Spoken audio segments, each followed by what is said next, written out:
नमस्कार. जय ज्योती जय सावित्री. अज्ञान, अंधश्रद्धा, भोळ्या समजुती, अनिष्ट रूढी परंपरा दूर करण्यासाठी ज्यांनी आपले संपूर्ण आयुष्य वेचले, देवळात देव नाही माणसात देव आहे असे म्हणणारे संत परंपरेतील एक कृतिशील समाजसुधारक संत गाडगेबाबा. आपण जाणून घेऊया संत गाडगेबाबा आणि डॉक्टर बाबासाहेब आंबेडकर यांच्यातील नाते. नमस्कार, मी ज्योती घावडे. सावित्री न्यूज इंडिया चॅनलमध्ये आपले स्वागत. संत गाडगेबाबांचा जन्म 23 फेब्रुवारी 1876. गाव शेणगाव, तालुका दर्यापूर, जिल्हा अमरावती. वडिलांचे नाव झिंगराजी रानोजी जानोरकर, आईचे नाव सखुबाई. प्रेमाने आई गाडगेबाबांना डेबूजी म्हणत. त्यांचा जन्म गरीब घराण्यात झाला. डोक्यावर खापराच्या तुकड्याची टोपी, एका कानात कवडी तर दुसऱ्या कानात फुटक्या बांगडीचा काच, एका हातात झाडू तर दुसऱ्या हातात मडके असा त्यांचा वेश. गाडगेबाबा आणि डॉक्टर बाबासाहेब आंबेडकर हे समकालीन. गाडगेबाबा हे त्यांच्या कीर्तनातून अंधश्रद्धा, अनिष्ट रूढी परंपरा, स्वच्छता याबद्दल सांगत. त्याचवेळी डॉक्टर बाबासाहेब आंबेडकर समाजकारण आणि राजकारणाच्या माध्यमातून समाज सुधारण्याचे कार्य करीत होते. गाडगेबाबा हे डॉक्टर बाबासाहेब आंबेडकर यांच्या कार्याने प्रभावित झाले होते. त्यांच्या कीर्तनातून ते बाबासाहेबांचे विचार मांडत. त्यांच्या विचारांचा प्रभाव त्यांच्यावर खूप होता.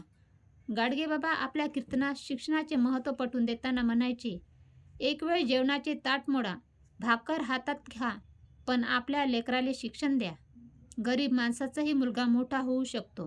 हे पहा, डॉक्टर बाबासाहेब आंबेडकर मोठ्या कष्टाने शिकले आणि मोठे झाले.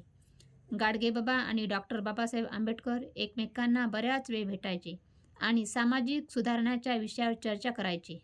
डॉक्टर बाबासाहेब आंबेडकरांना जेव्हा 14 जुलै 1941ला गाडगेबाबांच्या आजाराची बातमी कळाली, तेव्हा बाबासाहेब निरोप मिळताच सर्व कामे बाजूला ठेवून गाडगेबाबांच्या भेटायला गेले.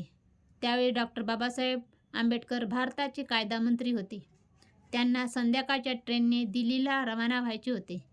बाकी विचार न करता त्यांनी गाडगेबाबांना 2 घोंगडी विकत घेतली व रुग्णालयात भेटायला गेले.